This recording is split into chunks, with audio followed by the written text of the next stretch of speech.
So first of all, thank you so much for coming here, Saoirse, today. And as you know, to jump right into it, Cinemagic aims to basically inspire young people through film. And we all have that one film that reminds us of our childhood. So what would be your favourite children's film and why? Oh, geez. I think for me, one that really kind of defines my childhood for me, well, there's a lot of them, but Toy Story was one that I kind of grew up with. I think all the early kind of Disney classics, like The Little Mermaid, that was the very first film that I went to see. And then as I got older, films that I started to watch like constantly every single night, it went from Harry Potter to Sister Act, because that's an obvious progression. Obviously. Harry Potter, I watched Titanic a lot, and Dirty Dancing. Oh yeah, that's brilliant. So I've got a little plethora of that's good. early childhood movies there. Yeah, no. So when an audition comes your way, what would you do? How would you prepare then for that audition?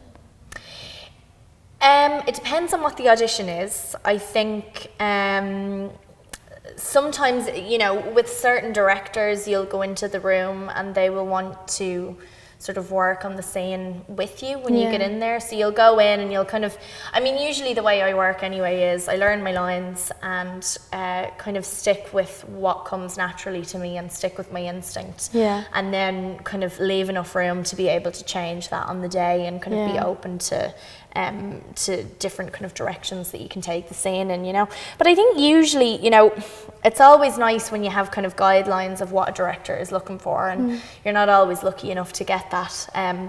But yeah, I think it's just basically about going over the scene, kind of deciding what you want to do with it, because you haven't got any kind of notes from the director at that point. Yeah, just you need to make a solid decision, really. Yeah, of course. And you know, the film and television business, it can be extremely competitive. So what advice would you give to young people out there looking to get into the field? I think with something like Cinemagic, it's a great thing that younger people have this at their fingertips now. It's really amazing that this is something that kids can get involved in, to just try and figure out exactly what it is they want to do. So whether it's Cinemagic or whether it's a course in filmmaking or whether you're just making films with your friends, which is kind of what I did when I was a kid. I just liked getting the camcorder out, and I was a bit of a control freak and would get them, make sure it was perfect like every single time.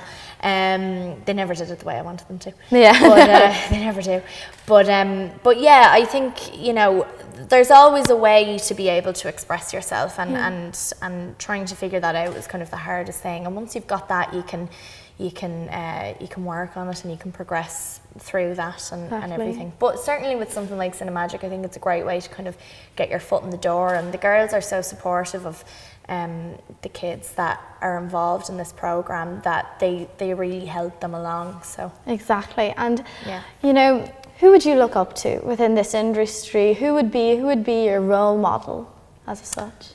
In the industry, I think people like Kate Blanchett, and I love Amy Adams. I always forget about Amy Adams, but I think it's just because she's everywhere. Maybe you just kind of take for granted that she's always so good, but she's so diverse, and I love those actors, especially women, where it can be really tricky to find a really kind of strong, layered, interesting woman to play. Not just a stereotypical role. Exactly, not just like, you know, some girl who's like there to kind of balance out a scene. You know, it's really nice when a female character is able to really hold their own, and you know, ultimately it's a lot more interesting to watch. So everyone's kind of doing themselves a favour by writing better roles for women, and I think the people out there who have been able to find that and really take advantage of that for themselves, like Kate, like Amy Adams, like Meryl, obviously,